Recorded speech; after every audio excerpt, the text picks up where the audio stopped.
straight, right? So one would say kinks is considered not normal. So it's not straight, not normal. It's got bends and twists in it.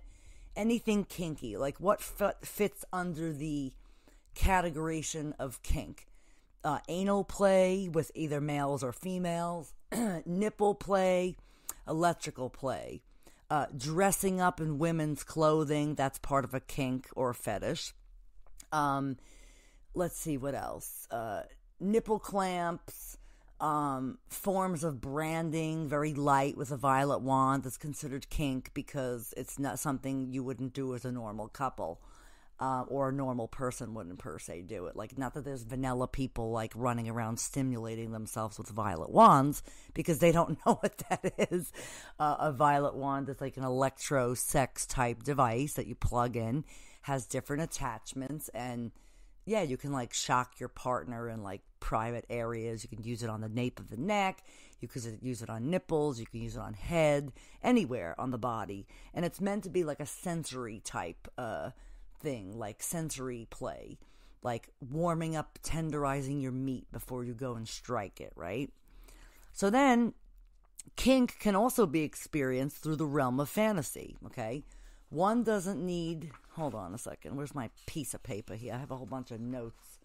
Some people have a nipple kink, right?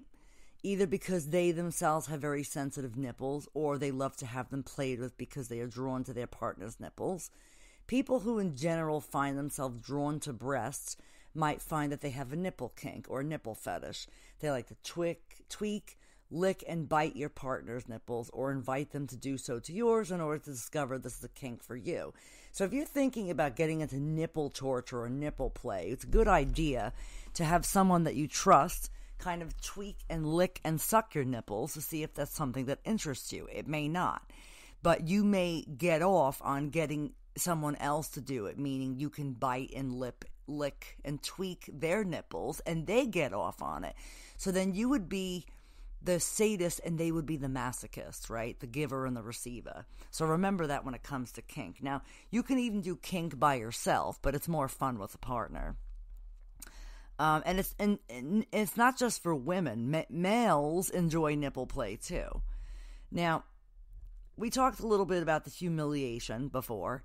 There's also a fetish called cuckolding, right? Or cuckolding kink.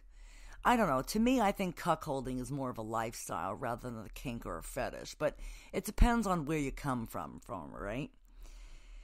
It seems to be very common among men, but there are people in any gender who might enjoy the dynamic. Cuckolding is about being turned on by your partner having sex with someone else, either in front of you or away from you, and relaying the details at a later date.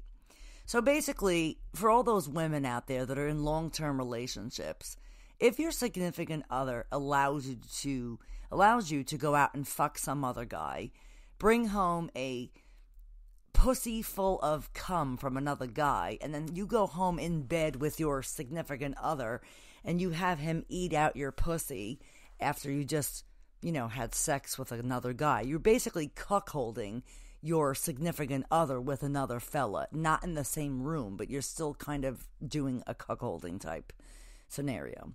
So a cuckold is aroused by the idea of sharing their partner, and also by the implied humiliation and not being able to wholly satisfy them.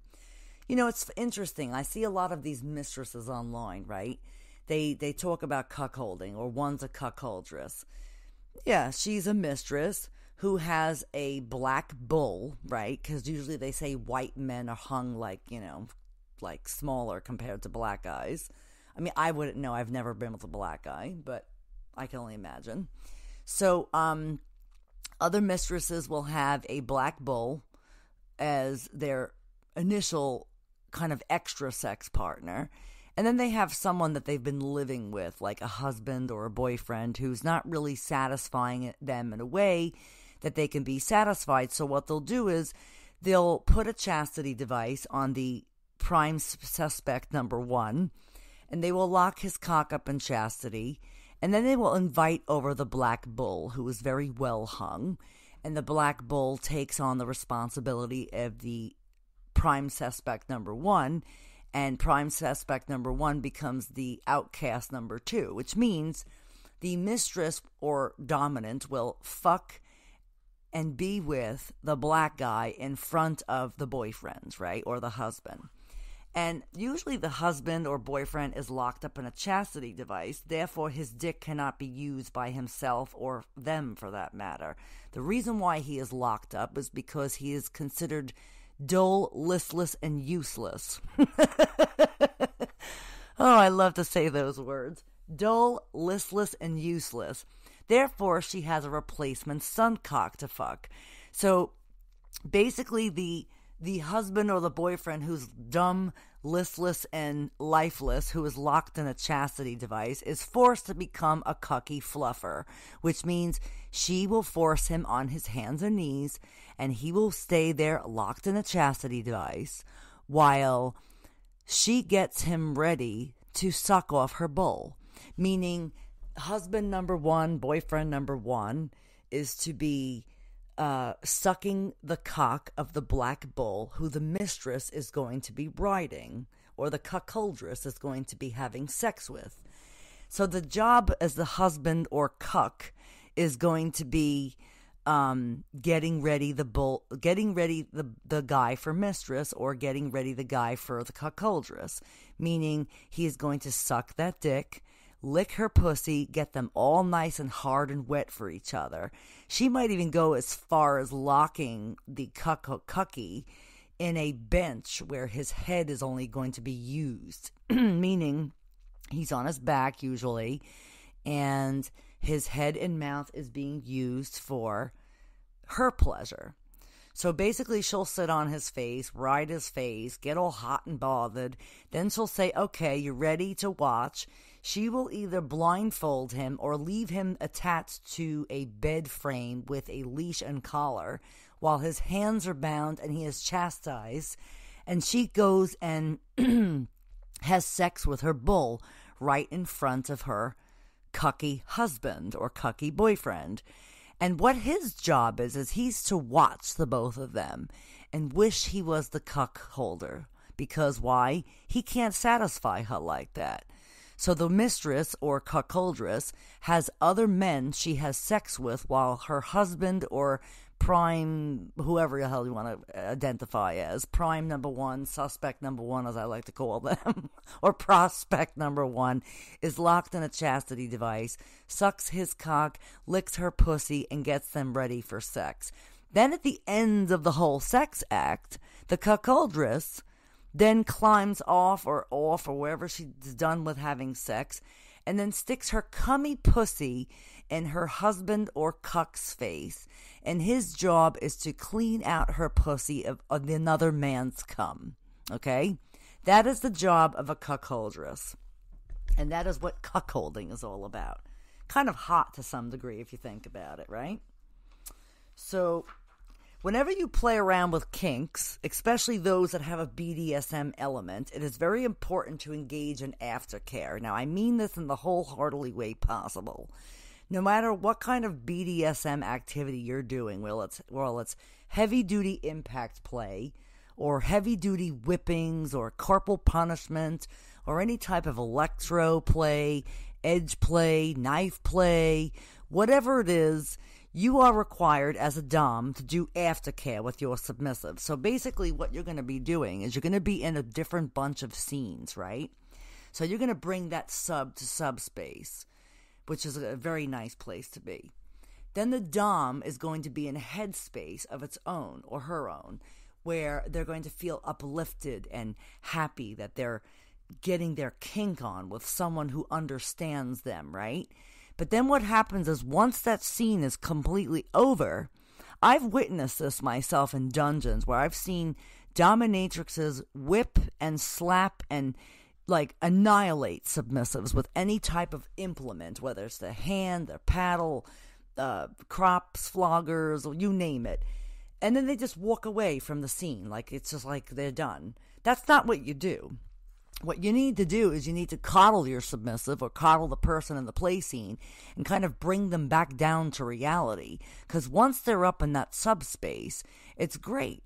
but you can't stay in it forever. So once they come down, the endorphins level drops. What happens is, it's almost like you can kind of have a, not a seizure, but like some sort of type of they call it sub-drop, where your body is not really acclimating to anything after a scene. So what you need to do is aftercare, which you can wrap. I usually wrap a submissive in a blanket, kind of give them like a massage on their neck, kind of talk to them, give them some water, kind of massage the areas that you were once beating on, that sort of thing. Because people call a drop a sub-drop or a dom drop, okay? Having a plan to cuddle, have food and water, and watch a show or a movie that feels familiar, comforting afterward can help round out the experience and feel more connected. So basically, if you are a new dom in the scene and you're going to go into a dungeon or a play space and decide that you're going to whack the shit out of a submissive and not really give them any aftercare, that is a very big no-no to do in BDSM. You are to take care of your submissive before, during, and after any type of heavy-duty scene play. I don't care who the fuck you are. That is something that must be done. It has to be done in order to make that sub feel safe in that realm of with you. So that is a big, big, big thing, okay? Oh, hey, kiddo. How was the hill? Educational. Oh, learn a new trick? Yeah, the trick to a happy, fulfilling life, maybe. I learned that mountain air unleashes my inner peace, and rip and pow while the whole crew's all, yoo! Induces spontaneous joy. Okay, that's nice. The Icon Pass lets you do you at 50 destinations worldwide from $249 adult. Drop in for next winter now and save at iconpass.com.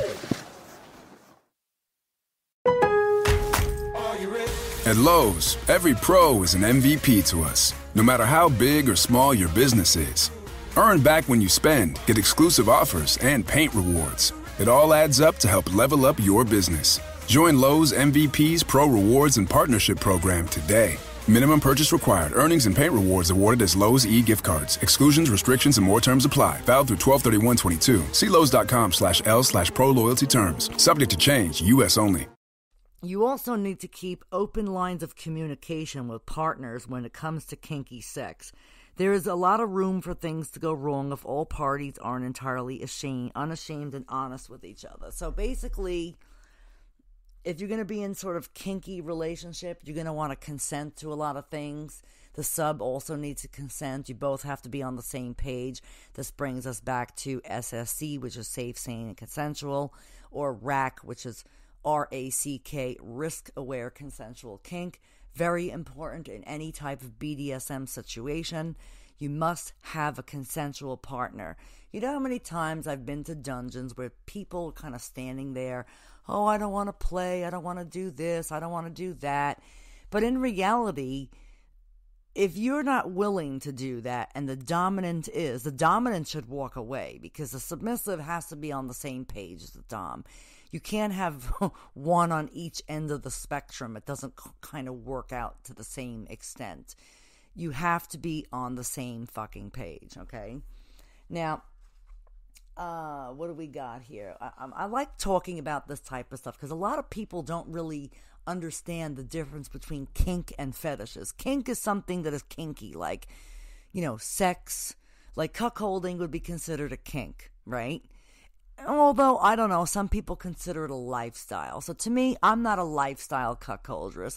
I don't indulge in cuckolding, nor would I like to try it. It's something that you should really be done if you have a partner that you could really trust and you guys are on the same page and no one is screwing anybody behind anybody's back.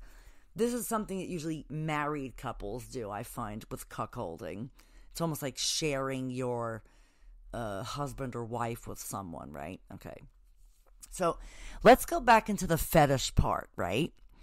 So I'm like tongue-tied today. Mistress is tongue-tied. Mistress's tongue is in some fucking serious bondage over here. You have no idea. Okay. Kink is something that one may or may not include in their sexual behavior, right? As a way to enhance pleasure and subjective experience. A fetish is something that is primarily defined and inextricably linked to one's sexual behavior. So now here we go.